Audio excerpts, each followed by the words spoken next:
welcome back to my Practically Imperfect Life. Today's video kind of has two different parts to it. First of all, I wanted to jump on and share a little bit about my goals for the month of May. We are almost so close to being done with our homeschool year.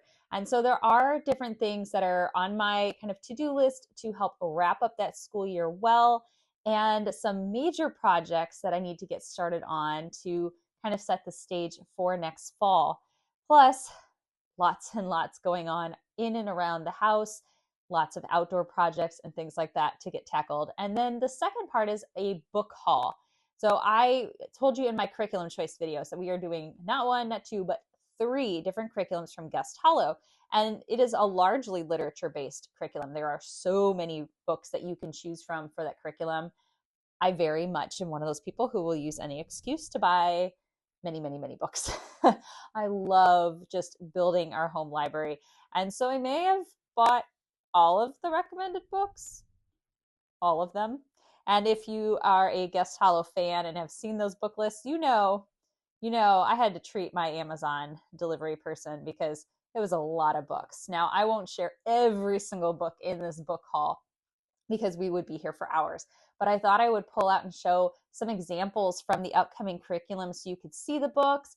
There are some wonderful titles in there, both fiction and nonfiction books. So even if you don't choose to use their curriculum, these might be wonderful books to add to your homeschool library, or even to get your student to read if they're interested in those types of subjects. But let's jump on in and start with a recap of how we did for the month of April. So my April homeschool goals included having a really focused fourth quarter, trying to get things wrapped up strongly. And we have done that. April was a really good month for us. In fact, right now, my kids each have only 2 subjects that they are wrapping up. For my daughter, she's wrapping up history and literature. And for my son, he is wrapping up literature and his cultural geography and kind of writing his research paper for me. We have been utilizing those research paper templates that I shared in a how to write a research paper video, and I'll link that video down below and up here for you as well if you want to check that out. As I mentioned in that video, if you'd like to see those templates, just shoot me an email. My email address is down in the description box, and I am happy to send those out. But he has been utilizing those, and it has been so much smoother of a process just getting that research paper written, and he's doing a really great job on it. So proud of him for that. And then, of course, we're continuing our group subjects. So we will power through the group subjects all the way till the end. So for about another week and a half from the time this video posts, and then we are done for the school year. My second April goal was to get the transcripts updated. So I did that part. I've created my own transcripts, and I've got all of the course titles on there. And as I've been kind of going back through and finishing up the grading for courses, I've been adding that as well. So making good progress in that regard. In the home category, I wanted to get some major purging done in a couple of big kind of clean out projects. So I got rid of all of that old homeschool curriculum that I mentioned was sitting around in my bedroom. So it was either donated or sold or given away to friends, and the craft room was fully reorganized and clean. In fact, I did a video where I shared my sewing and craft room. So if you'd like to check that out and just see kind of the things that I've included and how I got it all organized. I had a lot of fun being able to share kind of one of my favorite spaces in my home with you guys. And then the laundry room remodel made really great progress on that. There's just a few things to tweak and get done. And then I have been filming that whole process for an upcoming video in the month of May. So I'll be showing you kind of the start to finish remodel of that space. I also mentioned in April that I wanted to try to get outside more, get some walking and hiking in. And I was able to do that to a small degree. We had a really crappy weather month in Indiana. So if you live in Indiana, you know, right? We had one week that felt like summer, and then it snowed, and then it was just cold and wet and rainy like all the time. It felt like we just could not catch a break with regards to rain. But I did to get outside as much as I could. I mean, I kind of had to because we had a lot of kind of hardscaping projects to do for the garden. And I got out and did a little bit of hiking, tried to do as much walking and outdoor work as I can. And it was good for me. I think that's just a really big booster for my own mental health to just get outside, get my hands in the dirt, and enjoy nature as much as possible. So for the month of May, I tried to limit myself to just a couple of goals because I know that these are going to be ones that are really time consuming. So regards to homeschool, my biggest goal is to make sure that 100% of the grading is done and the transcripts are fully updated, and the NCAA course description paperwork is fully updated. You know, I've done a lot of that prep work for the transcripts and the NCAA paperwork in April, but I do need to finalize it. I need to get grades entered in. I have been trying to keep up on grading as much as possible. You know, in the spring we got really busy, and so I definitely do have some things I need to go back and finish. And as the kids finish up a course, I'm trying to get that course fully graded and on the transcript. But I'd like to have it 100% done before the month of May is over, so I can relax a little bit in June. I do plan to have a video coming up later in May where I'll show you some of the updates that we've done to the transcripts and how it is that I've filled out that transcript, how I've filled out paperwork for the NCAA forms, and give you some examples how I wrote course descriptions and things like that. I won't show you my kids' grades, of course. I'll just block those out, but that way, if you're looking for some ideas on how to, you know, formulate your own transcripts or how to come up with course descriptions, maybe that will be a help to you. So that's my biggest homeschool goal. The second part is to start mapping out the reorganization of our homeschool space. Now, we are fortunate. Our entire basement is finished. We did that as a big project a few years ago, and it's our homeschool room. I have my desk, the kids' desk down here. We have all of our homeschool books down here. We even have an extra dining table down here for us to do our group work on. I mean, we're really blessed to have this big space to work with. But the space is starting to get a little used for more purposes. The biggest one this year is that I purchased quite a few shelves and grow lights, and we did a ton of seed starting down here in the basement. And I thought one shelf was going to be enough. I don't know why I thought that. But now there's 4 and grow lights and all of the seed start supplies and things like that. Now, granted, I don't need to leave all of that up all year long. I would like to put some house plants in there and have those up all year long, but I do want to be a little better in terms of how I position everything for next year. Because right now it's kind of blocking like a whole section of my wall. Like it's in front of the TV and in front of pictures, and it's kind of all over the place. Like I was struggling to find room for everything. So I just had to start putting shelves and plugging things in all over. So I do need to kind of plan a space down here that's going to work a little bit better for that next year. We also wanted to start getting rid of some things that we just no longer use. Like we have a large TV that's mounted on the wall that we never watch. We never watch anything down here. We're just not big TV people. I had an old whiteboard, like a huge whiteboard that we also weren't using for our homeschool anymore. My kids are older. We just didn't need it. So I gifted that away. And I just need to kind of retool the space a little bit. So I want to do a clean out, kind of get rid of some of the things that I don't need, and just start kind of drawing out where things are going to end up. I mean, once we're done with the homeschool year, really the only person who's going to utilize this space that much is going to be me, because the kids will be outside all summer long. So I want to take that time and just kind of rework it all. And I'll take you guys along with that journey as I kind of get this room reconfigured and reorganized, and then I'll give you a full homeschool room tour once I have it done. But I thought in May, at the very least, I will start kind of drawing out an idea on how I'd like to organize this space, so that way I can hit the ground running when it's time to just, you know, do all of the things down here. But pretty excited to be able to do a little bit of updates in this space. Now, May is a very busy month if you are a gardener like me. And so my home goals are tied into things outdoors again, largely getting the last of the hardscaping done in the garden, and then getting all of the seed starts and plants in the ground and rocking and rolling.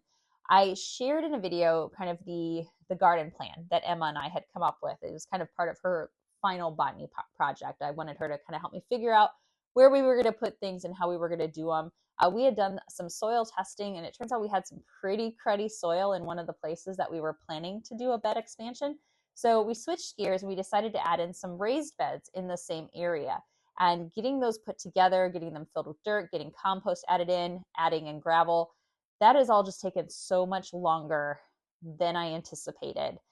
Again, we've had a lot of wet weather, and when you have wet weather, you can't exactly be running the tractor back and forth across the property, hauling dirt and mulch and gravel where it needs to go. So we've been able to work for a day or two, and then we'd have to wait till the ground was dry enough for us to be able to start work again. And that has just made things take forever. So we desperately need to get the hardscaping work done, getting beds in place, getting gravel in place. And then we have, like I said, 4 full shelves of seed starts to put in the ground, cut flowers. We've got vining crops. We've got vegetables started. We did get strawberries planted. We've got potatoes ready to go out, but there's just a lot. There's a lot to do. And so getting all of that done, getting all of the plants in the ground and having them ready to roll by the end of May is a big goal of mine. And I'd love to take you on a tour then of the full garden, show you everything that we've put in the ground and that we've been working on, because this has taken a lot of planning and ongoing work for our entire family. I mean, everyone has helped, whether it's moving things, building things, helping to take care of the plants down here, making choices on what it is that we're going to be putting in the ground. And it's been a lot of fun. It's been a good experience. And I can't wait till we are harvesting all of these many things that we're growing, until we're able to go out and cut things from the cut flower garden and have fresh vases of flowers around the house. It's just, I think it's going to be really great. So I'm excited for that. Kind of tied into that is doing some general kind of house maintenance work. Namely, we have like gutters that desperately need to be replaced. Our whole front porch is due for an update.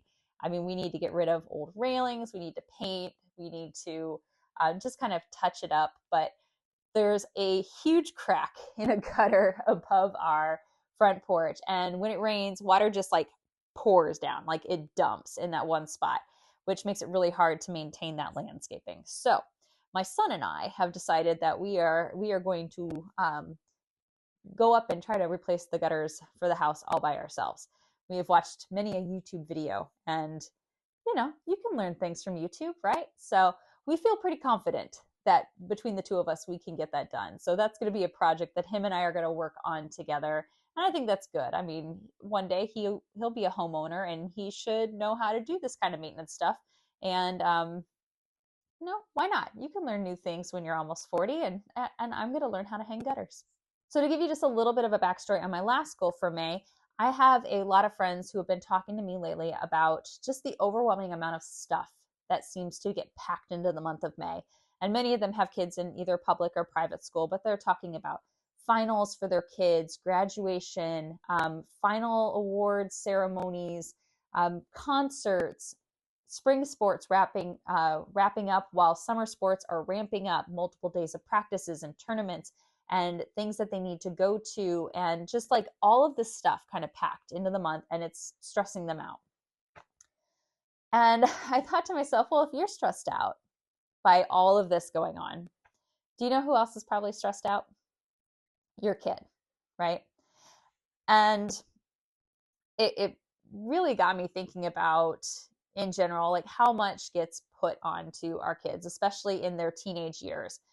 They are encouraged to be involved in so many different extracurriculars. They, maybe whether that's student council, National Honor Society, like drama club, band, winter guard, marching band, this sport, that sport, club sports. You need to do volunteer work. You need to have a job. I mean, a lot, right? We're putting adult size pressures and expectations on these teenagers who are still kids, right? They're still kids. I mean, should kids start at that age learning more responsibility and how to time manage and how to balance things? Yes. But sometimes as parents, our job is to come in and tell them like, hey, I see that you're stressed. I see that this is starting to really get to you. Maybe you're not sleeping well. Maybe you seem, more anxious or withdrawn. And we need to make a change. And sometimes that means kind of being the bad guy and saying, hey, we need to cut something out. We need to lighten your load so that way you can start learning to balance a few things at a time and then kind of build from there. And it really got me thinking about kind of my own kids this time of year, because we are wrapping up some big projects and we're getting into tournament season with golf. My kids are both looking forward to applying for jobs and getting started working. My daughter is getting ready to start driving on her own. And I don't want this last month of the school year to be one where they feel overwhelmed. So I'm really going to try to monitor what it is we have going on a week to week and a day-to-day basis, and see where it is that I can help make the load a little bit lighter, right? If I know that there's a big tournament coming up and there's, already stress about that, what can I do to help them kind of prepare for that? Do I need to cut back on assignments or cut back on chores for a couple of days so that way they can, focus in on that thing that's coming up? How is it that I can help? I mean, my job as the parent is to teach them how to manage these things, right? What are some great ways to help deal with stressful situations and to, protect your mental and physical health? Because as a nurse, I mean, I see the effects of stress and anxiety in patients all the time. It leads to a higher risk of eating disorders or obesity, heart disease, diabetes. It can lead to, lifelong issues with anxiety and depression. And I don't want that for my kids. I don't want to have them ever feel so overwhelmed that it puts them at risk for those things.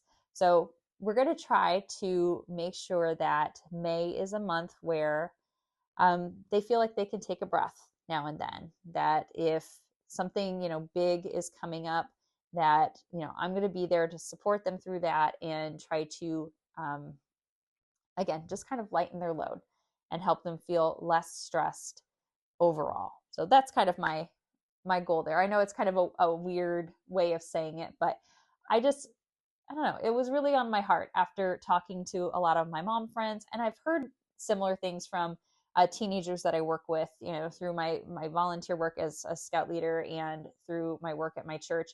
I hear from teenagers all the time about how stressed they are, and they just look so down about it, like they don't know what to do about it. And as a parent, as parents, that's our job, is to help recognize that in them and then help them through it, whether that's teaching them self-care techniques or helping them to just lighten their load, right? Okay, so now let's talk book haul. I have so many books, stacks and stacks and stacks of books, because again, I bought every book that was recommended with the Guest Hallow courses that we are doing next year. And there are just so many amazing books. I can't share all of them, but I'm going to show you as many titles as I can and tell you just a little bit about some of them. So the 3 courses that my kids are going to be doing next year, my son is doing Whirlwind World History. So it's going to cover a lot of time periods. There's so much in this course I'm really excited about. Both my kids are going to do the Chemistry in the Kitchen course, which we're actually going to term as more of a food science course because my daughter's already taking chemistry and my son will be taking chemistry next year. But I think it'll tie in really nicely there. And then my daughter is doing their Government Econ Personal Finance course. And so very big variety of books here. And let's just jump right on in and show you some of the ones that I have gotten recently. Okay, so I have 2 of the Horrible History books for his World History course. We have Horrible Histories, The Groovy Greeks, and The Terrifying Tudors. These are really easy to read books, but just contain a lot of great information. And then he is doing Beowulf next year, and they had the ISBN number for a version that they recommended. And I didn't realize this till I got this in the mail, but this is a graphic novel version of Beowulf. And I thought, well, that's cool. I mean, who would have thunk that Beowulf could be done as a graphic novel? Because if you had to read, traditional Beowulf in high school, which I had to do, it was a little bit of a struggle. And I know, not very interesting to me at the time, but I think this will be perfect for my son. Another graphic novel that was included is called They Called Us Enemy. This is by George Takei, and it is about the Japanese internment camps during World War II. So I think that'll be good. And yet another graphic novel he has is Trinity. This is the story of the first atomic bomb told as a graphic novel.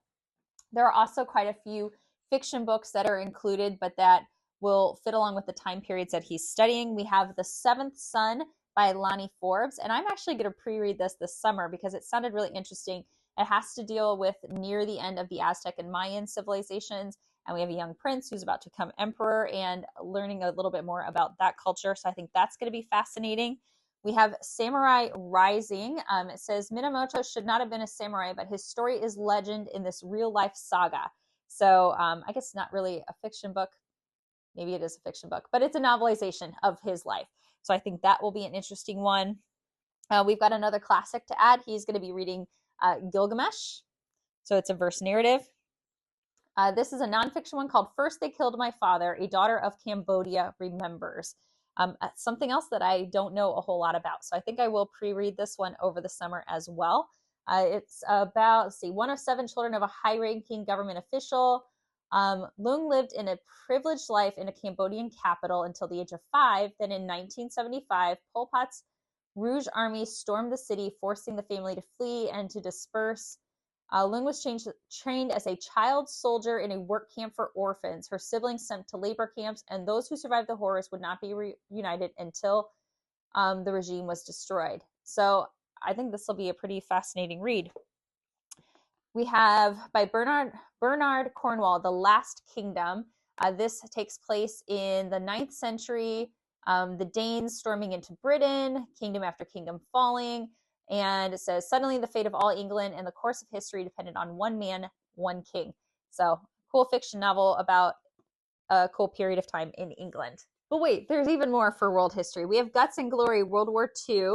And this looks like it'll be a pretty easy read. There's a lot of stories and information on World War II in there. I have a boxed set called Boxers and Saints, and sorry, the information's on the top. It says a new novel in 2 volumes, parallel stories of 2 young people caught up in an opposite sides of a violent rift.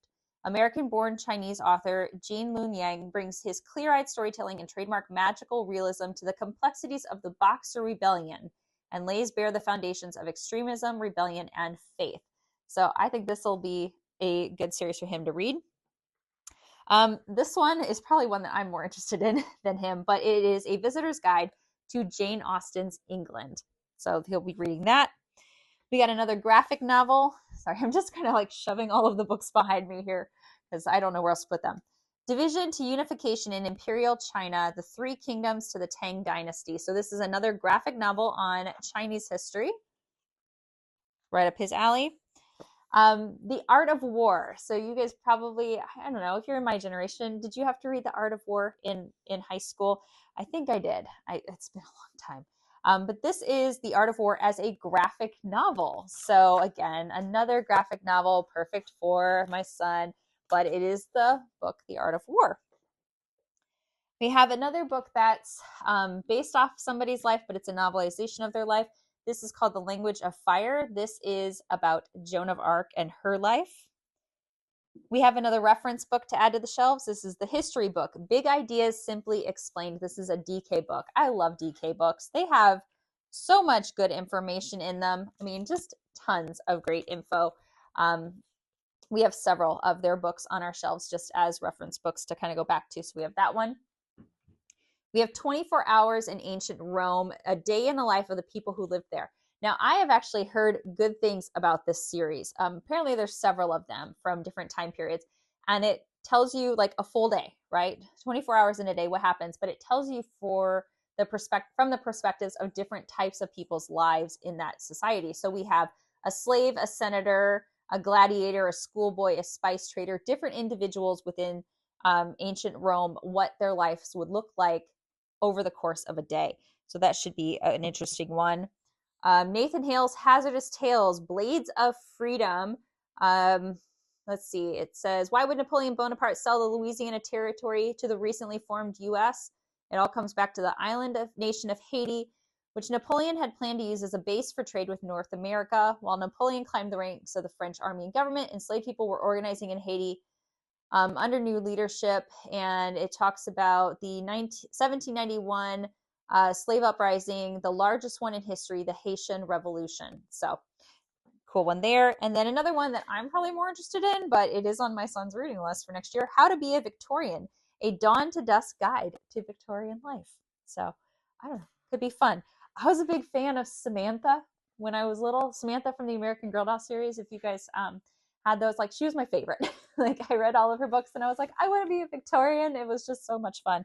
So I'm gonna read this. I will enjoy that just a little bit. Okay, if my stacks didn't get too mixed up, I think most of these next books come from the Chemistry in the Kitchen course. We have Stuff Matters, exploring the marvelous materials that shaped our man-made world. Slow Death by Rubber Duck, the secret danger of everyday things. This title just sounds really interesting, and I think I'm going to have to read this summer just to check it out.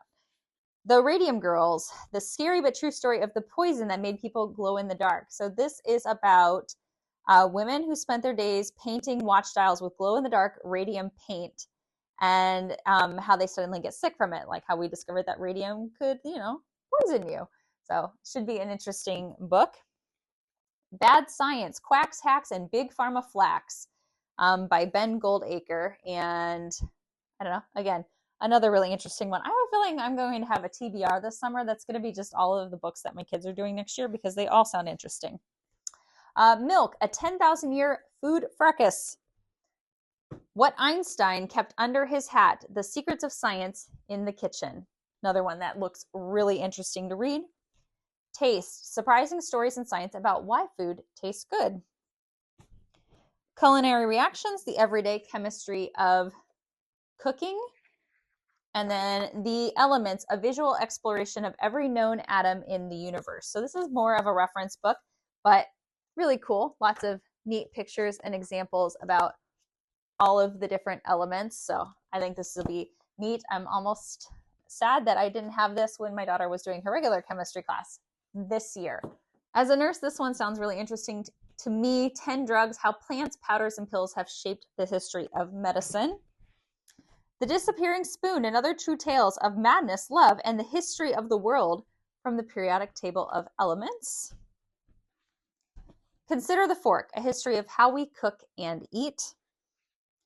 First Bite, How We Learn to Eat by B. Wilson. Okay. Then we have Salt, A World History. I thought this sounded interesting. It said, until about 100 years ago, when modern geology revealed its prevalence, salt was one of the world's most sought-after commodities.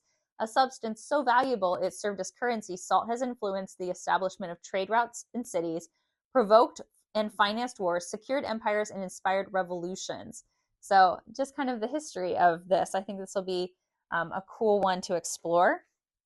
Another one that fascinates me as a nurse is how the overuse of antibiotics is fueling our modern plagues, missing microbes. Yeah, big time on this. Way big time on the overuse of antibiotics. Pandora's Lunchbox, How Processed Food Took Over the American Meal. Also planning on reading this one this summer. I think this is really interesting. This is part of the reason why I felt so strongly about expanding our home garden, because I wanted us to eat fresh, right? I wanted to know what was going into the food that we were eating, and I think this is going to be very interesting. Napoleon's Buttons, 17 Molecules That Changed History. And then 2 more kind of resource books. We have Carbon Chemistry, An Introduction to Organic Chemistry. It kind of gives me nightmares a little bit to think about organic chemistry. I was a chemistry major. It was one of my majors in college. And organic chemistry was one of those classes where, we would group study and we would stress about it. So maybe this will make the organic part of chemistry a little bit,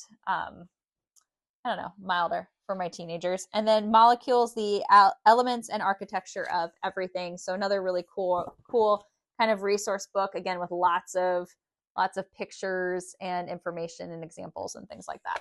So those are some of the books for the Chemistry in the Kitchen course for my teens. All right, this last stack is for the Government Econ Personal Finance course that my daughter is doing. So I have How to Turn $100 into $1 million, and I probably should read that.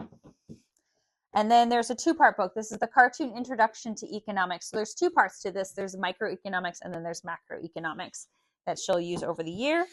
We have the Infographic Guide to American Government, the Constitution, the 3 branches, and the power of the people. So kind of a picture guide, right, to all of those things. We have Slanted, How the News Media Taught Us to Love Censorship and Hate Journalism. I think this might be one I will be reading as well. Collective Illusions, Conformity, Complicity, and the Science of Why We Make Bad Decisions. There is kind of a logic component to this Government Econ Personal Finance course, which I think is kind of where this one comes into play. We have Free Speech and Why It Matters by Andrew Doyle. The Money Challenge for Teens, Prepare for College, Run from Debt, and Live Generously. Okay, she's also going to be reading the novel 1984, which I think every teenager should read. It's almost scary how predictive it is of things. We have Financial Peace Revisited by Dave Ramsey. I actually have read this book before, and I have listened to several other of his books on tape. So She did a Dave Ramsey finance course for high schoolers. She did that her 8th grade year. Both her and her brother did that. And then they have each done his college and career readiness courses as well. So can't recommend those courses enough. Those were really good preparations for what we're going to be really deep diving into in this course that she's doing. We have inflation, what it is, why it's bad, and how to fix this. And this is actually written by Steve Forbes. We have Are You Liberal, Conservative, or Confused? The People's Guide to the United States Constitution. Whatever Happened to Penny Candy? A fast, clear, and fun explanation of the economics you need for success in your career, business, or investments. The Shallows, What the Internet is Doing to Our Brains. Okay, I am definitely reading this, and I'm almost scared to read it because I know how bad the internet is messing with us. Our Broken Elections, How the Left Changed the Way That You Vote. So we have that one as well. Now, that's not actually all of the books I got in this book haul, but if I went through every single one, we would be here forever. I just pulled out some of the ones that I thought were really interesting to show you today. Again, these are part of the books that I got for our Guest Hollow curriculum. There's a large literature-based component for that, but I feel like many of these might make great books for you to have in your homeschool room as reference books or to supplement curriculums that you might be doing, or even just novels that your kids might find interesting depending on what kinds of subjects or time periods that they are interested in. Now, I'm not going to list all of these titles down below in the description box because I would run out of space, but what I will do is I will link Guest Hollow's website. If you go there and you look for these different curriculums, they actually have the book list posted for each of the different curriculums. Now, it doesn't tell you all of the information you get when you purchase the curriculum, like how many weeks you would use it or what the book ranking are and things like that, but it does give you the book list. So you can take a peek and get an idea on what's recommended or suggested for the different curriculums. But we love these courses, and I'm really excited to dive into these books. And if you're worried about like kids being able to read like this number of books in a year, I will tell you that a lot of times they give small reading assignments at a time. You know, if we're looking at a certain thing, you might read a few pages from this book this week and a few pages from it the following week, or it's broken down like, hey, read a chapter a day for so many weeks, or you might just do sections of some of these books and not the full book. So it's pretty manageable, at least in my opinion. I plan ahead. I look at the reading assignments and I kind of decide what is it we're going to include this week, what is it we're not going to include. But I like having all of the books here, so that way I have the option of using them. I think that's fun. And I also don't buy my books new. Very few of the books that you saw today are brand new. When I go on Amazon, I immediately go to the used book list and I try to find the best price for a book that's at the very least in acceptable condition. And I only got 1 or 2 books out of all of these that came and had like a bad crease in it or anything like that, but it's still totally usable. Most of the books I got look almost brand new, or even some were like retired library books. And I saved so much money by buying used. And you can do that. If you're doing a literature-based curriculum, check out things like half price books, the used book section of Amazon. There's, like thrift books and things like that. Like check out those websites because you can find some great deals. Or you can go on to like Guest Hollow has like Facebook pages for all of their different curriculums. And this is the time of year where many of us who are finishing a curriculum are bulk selling our books from the previous year. Like they'll just list like, hey, here, I have this whole stack of books from this curriculum, for $100 or whatever. And you can get a fantastic deal on all of your books. But pretty excited about all these. All right, guys, that's going to wrap things up for today's video. As always, thank you so much for joining me today. Don't forget to give this video a thumbs up before you go and consider subscribing to my channel so you can follow along with our homeschooling journey. I will link videos that I mentioned today down below in the description box for you if you'd like to go back and check those out. And I'll also put the link to Guest Hollow's website if you would like to see the full book list that include all of the different books that I mentioned here today. Have a great one, everybody. I'll see you in the next video.